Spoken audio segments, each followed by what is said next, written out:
दोस्तों आज हम बात करने वाले हैं मेजर ध्यानचंद के बारे में, जिन्हें हॉकी का जादूगर कहा जाता है। मेजर ध्यानचंद भारत के पूर्व हॉकी खिलाड़ी तथा ओलंपिक खिलाड़ी थे। उन्हें हॉकी का आज तक का सर्वश्रेष्ठ खिलाड़ी माना जाता है। लोग उन्हें हॉकी का जादूगर के नाम से भी जानते हैं। उन्होंने अपने श्रेष्ठ प्रदर्शन द्वारा एडोल्फ हिटलर तक को अचंभित कर दिया था। उनका जन्मदिन अर्थात 29 अगस्त जो आज है वो भारत में राष्ट्रीय खेल दिवस के रूप में मनाया जाता है। इसी दिन राष्ट्रपति द्वारा खिलाड़ियों को पुरस्कार प्रदान किए जाते हैं। दिल्ली में इंडिया गेट के पास बने स्टेडियम का नाम उन्हीं के नाम पर ध्यानचंद स्टेडियम रखा गया। उनकी याद को अमर बनाने के लिए भारत सरकार ने खेलों में ध्यानचंद पुरस्कार भी रखा। यह पुरस्कार उन खिलाड़ियों को दिया जाता है जो खेलों से रिटायरमेंट के बाद भी खेलों में सक्रिय न होकर खेलों के न किसी प्रकार का सहयोग करते हैं और अपना योगदान देते हैं। भारतीय डाक विभाग ने उनकी याद में डाक टिकट भी जारी किया है। ध्यानचंद जी का जन्म प्रयागराज में इलाहाबाद में राजपूत परिवार में हुआ था। उनके पिता सेना में सूबेदार थे। प्रारंभिक शिक्षा के बाद वह 1922 में 17 वर्ष की आयु में सेना में सम्मिलित हुए।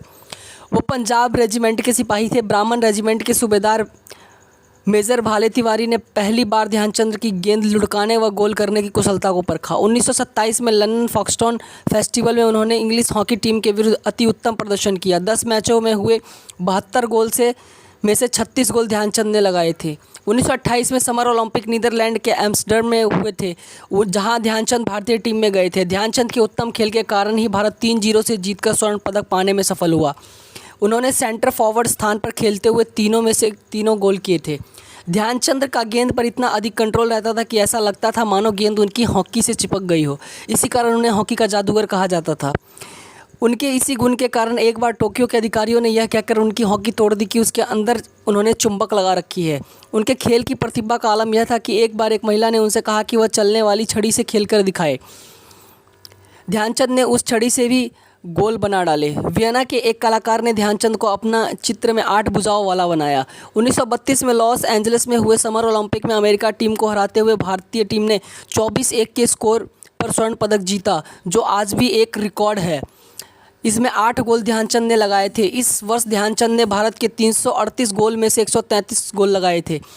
उनके गोल इतनी तेज़ी से लगते थे कि दर्शक देखते रह जाते थे। 1933 में बैटन कप का फाइनल मैच ध्यानचंद के लिए बेहद यादगार मैच रहा। यह मैच झांसी हीरोज़ तथा कलकत्ता कस्टमर्स के बीच हुआ था। आश्चर्य की बात यह थी कि ध्यानचंद यहाँ एक भी गोल नहीं लगा सके थे। मैच में वापसी के बाद झांसी हीरोज़ की टीम ट्रेन की तीसरी श्रेणी के अनारक्षित डिब्बे में सफ़र करना पड़ा। ध्यानचंद ने इस मैच को यादगार मैच कहा। 1935 में न्यूजीलैंड और ऑस्ट्रेलिया के दौरे में 43 मैच खेले गए, जिसमें भारत ने 584 गोल किए। इन गोलों में ध्यानचंद के 201 गोल थे। इन्हीं मैचों के दौरान ऑस्ट्रेलिया के एडिलेड में ध्यानचंद का डॉन ब्रैडमैन से आमना सामना हुआ। डॉन ब्रैडमैन ने ध्यानचंद को खेलते व गोल लगाते हुए देखा। वह आश्चर्यचकित होकर बोले, क्रिकेट के रनों की भांति गोल बनाते हैं।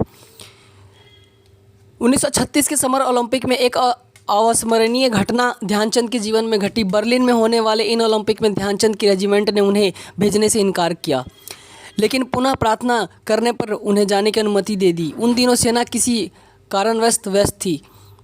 ध्यानचंद के नेतृत्व में भारत टीम समर ओलंपिक में भाग लेने बर्लिन पहुंचे।